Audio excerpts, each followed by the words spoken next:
Welcome back to another Crusty Cravings video. I'm Hannah and today we are making New York style sourdough pizza crust. The recipe is from the Dough Father on Instagram, so go give him a follow. He was so kind to give me a personalized recipe for my followers and just to experiment with. We are making a double batch, which is going to make us 4 16-inch pizza crusts, but you can just make a single batch, which will make you 2 16-inch pizza crusts. And I will put those ingredients and the process in the description as well. Thankfully, the recipe is so easy to follow. Pat, if you're watching this, I know this sounds easy to you, but I'm sorry to my audience if this sounds complicated. So what we need is 450 grams of bread flour, 12% protein, 50 grams of whole wheat flour, just 13% protein, 310 grams of water, 120 grams of active sourdough starter that is just past peak, 17 grams of sea salt, and 14 grams of olive oil. It's so funny because he DM'd me the day after I posted a pizza crust reel on how I make my pizza. I'm pretty sure he saw that and was like, this girl needs some help. So I'm gonna teach her how to make some real pizza.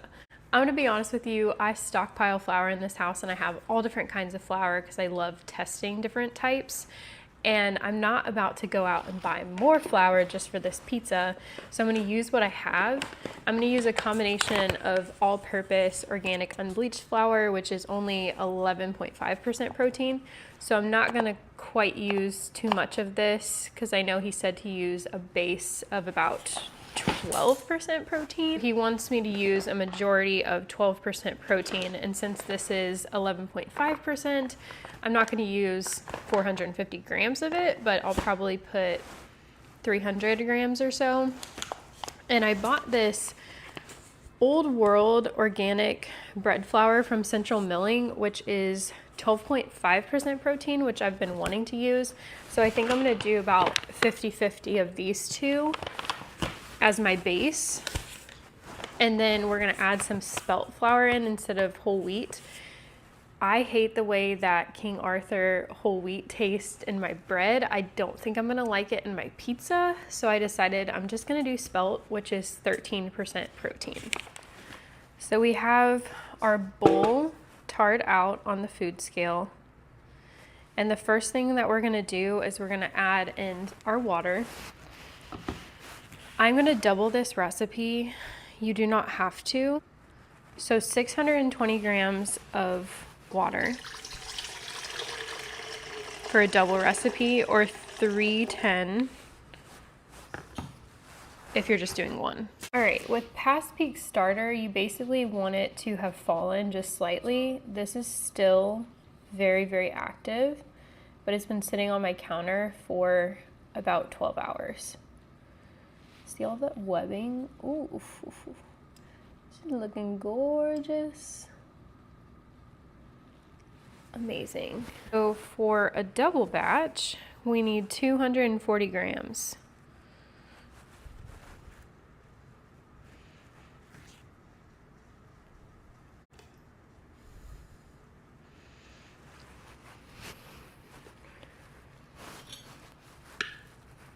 And he says when combining, you're going to whisk the water and starter in a bowl until it is milky.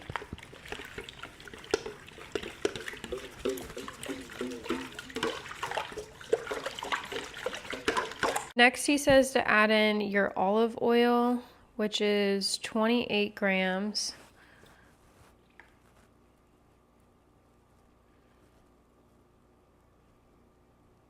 And salt, which that is a lot of salt. 17 times 2, 34 grams of salt. Hope you like your pizza salty.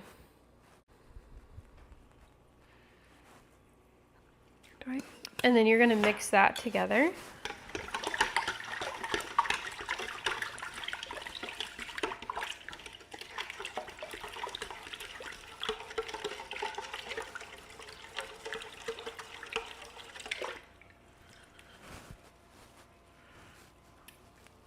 All right, here comes the fun part. Now we've got to figure out what kind of flour combination we're gonna do. I said I was gonna do a combination of my all-purpose and the old bread flour that I bought. And since we're doing 900 grams total of those two, I'm probably just gonna do half and half. So I'm gonna do 450 grams of my all-purpose flour. And then the rest is gonna be my old bread flour that I got from Central Milling.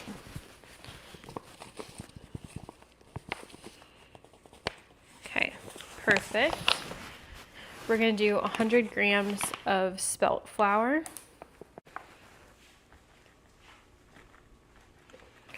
All right, and now we're gonna wanna mix this really well.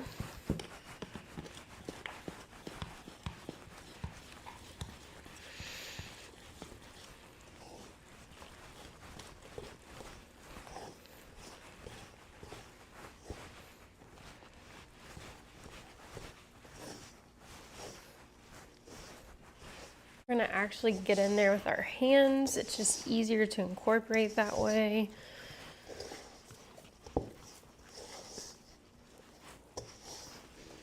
This is already smelling so good.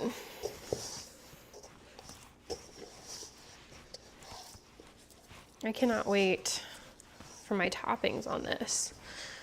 I don't know what to do. I kind of want to do a white pizza base and probably like a hot honey pizza, pepperoni. Sounds so good. I think it is well incorporated at this point. And then I just take my bowl scraper, if I can find it, scrape down the sides.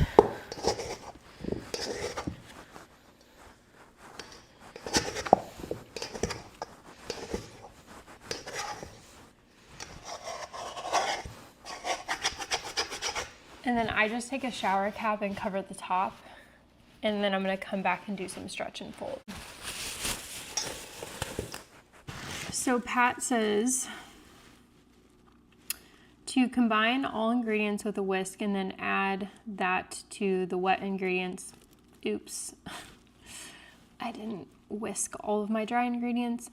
Mix with a spoon or a spatula until shaggy looking and then knead by hand until all ingredients are combined and you achieve a smooth dough surface, which we did.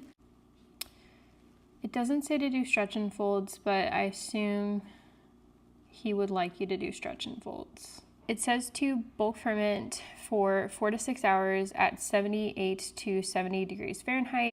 Divide into 2 dough balls of 480 grams and place in the fridge for 16 hours. Take them out of the fridge, let them come to room temp and puff up for 2 to 3 hours before stretching and baking. So that's the process. I'm gonna do some stretch and folds in order to strengthen the dough. That's what you do if you are working with sourdough starter as opposed to commercial yeast, where you would knead your dough for about 10 minutes. For me, I'm gonna have to strengthen this dough a little bit at intervals of 30 minutes. And then after it's strengthened, that's when I'm gonna let it continue to bulk ferment on the counter. Bulk fermentation does start right when you add in starter and it ends when you go to shape. That doesn't mean fermentation stops. It will continue to ferment in the fridge, but bulk fermentation is when your dough is bulk fermenting in a bulk batch. And then when you go to shape, that's when it ends technically. So I'm gonna come back in 30 minutes and I will show you stretch and folds. Our dough has been sitting for an hour covered with a shower cap, and now it is time to strengthen the gluten network and do some stretch and folds. It had already formed a little bit of a window pane sitting here for a little bit, which means it's more elastic and not tearing. It already is strengthening on its own, but what I'm going to do is just take a spray bottle to get my hands wet, and I'm gonna just stretch the dough and fold it. And I'm gonna do that in a circular motion and then we're gonna let it sit and do it again. I really probably only need 2 to 3 stretch and folds to strengthen it, and then I'm going to let it sit for another 2 to 3 hours, and I'll put it in the fridge after I cut it up into 480 gram balls, and then tomorrow we can actually bake it.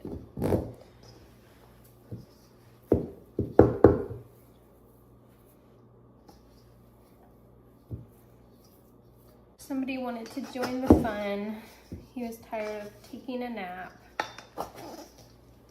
And that's it. We just let it sit and we'll come back and do another stretch and fold. Here I'm going to be replacing one stretch and fold with lamination, which is where I'm dumping out my dough and stretching it as far as it can go without tearing it. This is going to strengthen my gluten matrix and help develop a more elastic dough that is going to be stronger and easy to work with once I go to shape it to actually bake my pizza.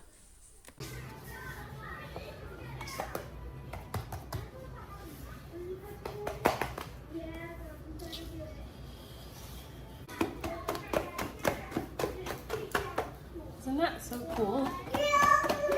What is that?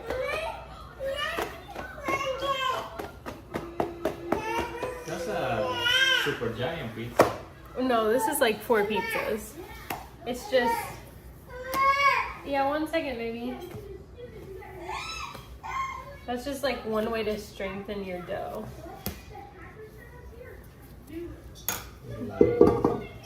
I'm not.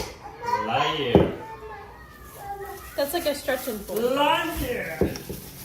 Okay, it's now been 5 hours since my dough was mixed. It's been sitting in my 76-degree Fahrenheit kitchen, and it is nice and puffy. According to the recipe, it should be sitting for 6 to 8 hours at room temperature if your room temp is 68 to 70 degrees Fahrenheit. So because my dough is warmer, I'm gonna dump it out a little bit earlier. I'm gonna leave it in the fridge all night, all day tomorrow, and then I'm gonna make it tomorrow night.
Into my fridge for the next day and a half, and I'm gonna go ahead and bake them tomorrow night.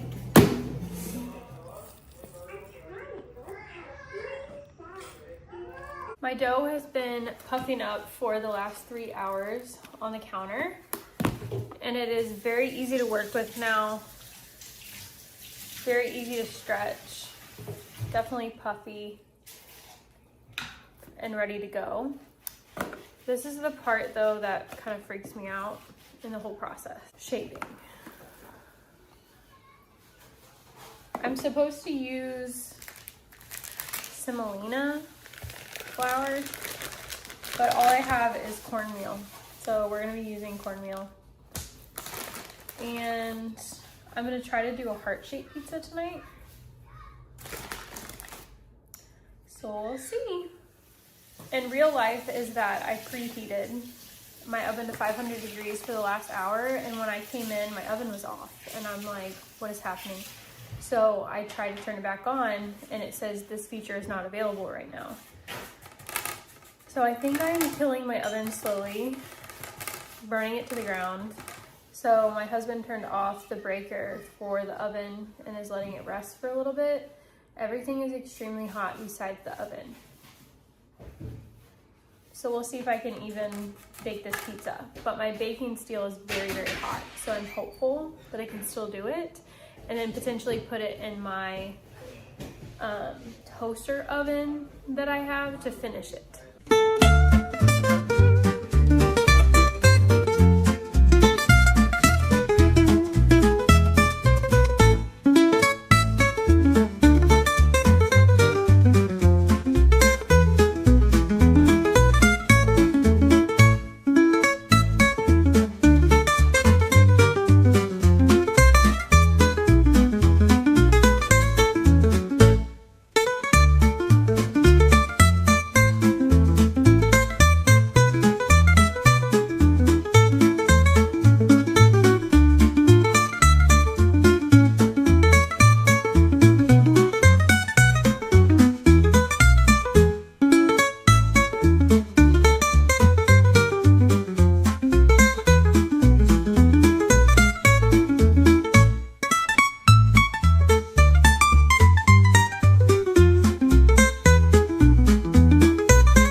It's missing a piece, but Ooh, okay, the bottom's good.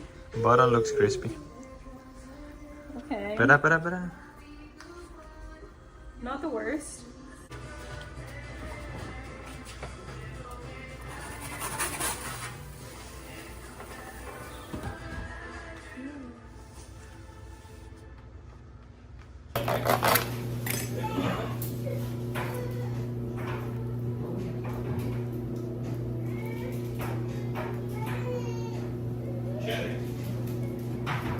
Do a heart shape special for Valentine's Day, and apparently Pat said that is the hardest shape. He can't even do it.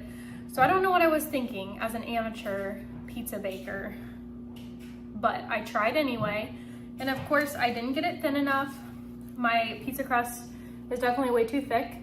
However, let's do a taste test and see how it turned out.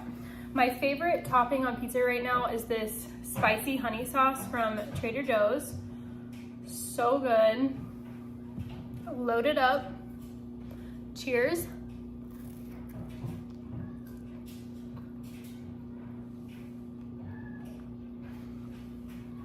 Oh my gosh.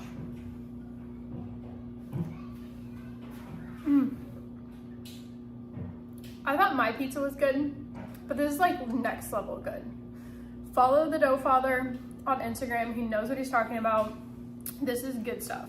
Let's try this like crispy crust right here.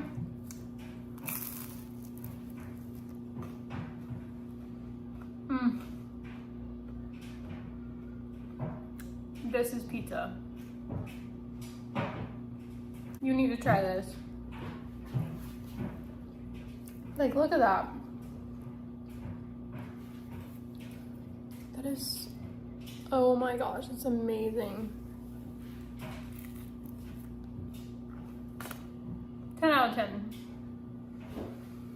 Stop what you're doing and make this pizza crust. This is so good. Yes.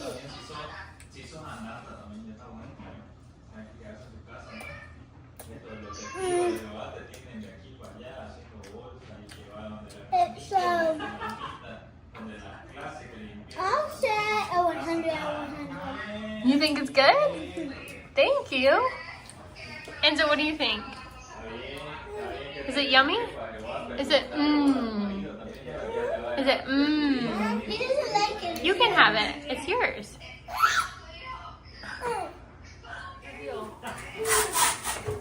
Ajá. Ajá.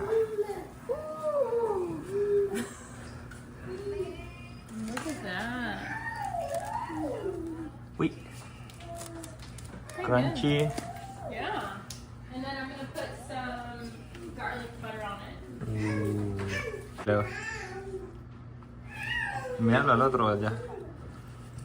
¿Qué tal está tu pizza, Enzo? Démelo bien.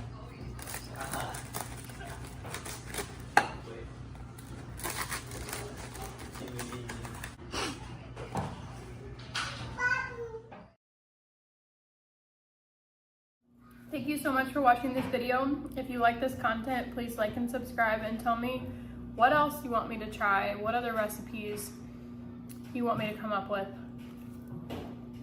You can make anything with sourdough starter, any baked goods.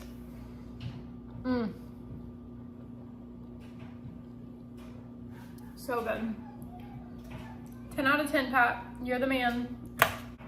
Anything you say about pizza, I'm gonna believe it now. So good.